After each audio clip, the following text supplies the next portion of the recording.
Could sports be the driving force to get inter-Korean relations back on track?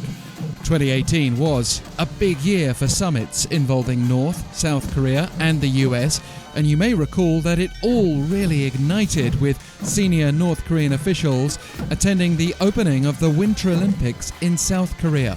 And not only did the Koreas enter that ceremony under the Korean-Unification-Flag, but a united Korean team competed in women's ice hockey.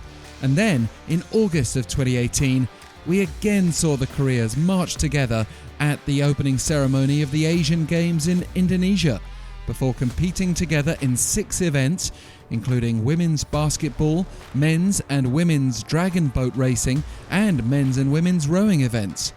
Well, there's still a way to go before we see that flag waving again at a major sporting competition, but here's why there is some hope.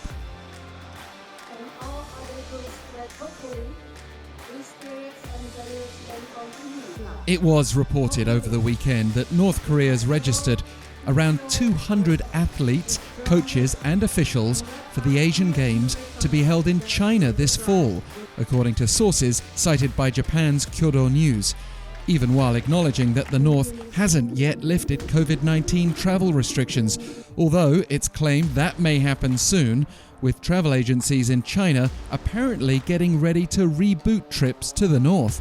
That's important because when North Korean athletes did return to international sports competition last month, that involved a pair of Japan-based competitors who went to China to compete in karate. North Korea had also been suspended by the International Olympic Committee until the end of 2022 after boycotting the Tokyo Olympics held in 2021. But with that ban from international competition now lifted, North Korean representatives did attend a meeting in China on April 26th to prepare for the Asian Games, which will be hosted by the city of Hangzhou between September and October. With the North reportedly signalling its intention to take part, another Japanese media outlet, ANN, has reported that there's a chance North Korea will send a female cheering squad to the Asian Games.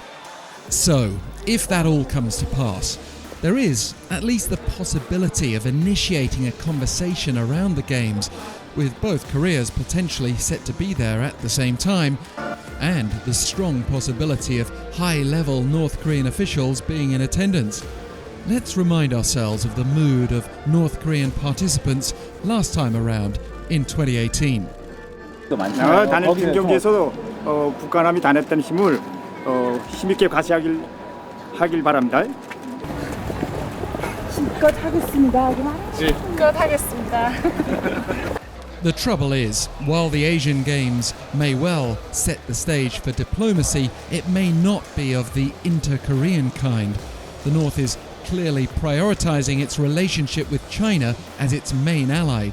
For instance, Beijing was recently able to post the first new foreign ambassador in Pyongyang since the imposition of those pandemic-related border controls. And it's also been reported that North Korea plans to send athletes to compete in a weightlifting competition in Cuba next month, which will serve as a qualifier for the 2024 Paris Olympics, by the way. This move, if it takes place, may signal the North's intention to fully return to the global arena, as well as reaffirm the traditionally close ties that exist between Pyongyang and Havana. And this year's Asian Games may be overshadowed by another political issue, the involvement of Russia and Belarus, who have been invited to compete in Hangzhou despite neither country being a member of the Olympic Council of Asia. It paves the way for their involvement in the Paris Olympics too, but not necessarily for an inter-Korean breakthrough.